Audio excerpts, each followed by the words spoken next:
Assalamualaikum warahmatullahi wabarakatuh.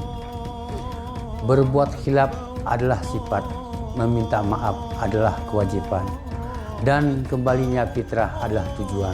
Saya Ansari SE, Wakil Ketua DPRK Aceh Tengah, mengucapkan selamat Hari Raya Idul Fitri 1 Syawal 1444 Hijriah.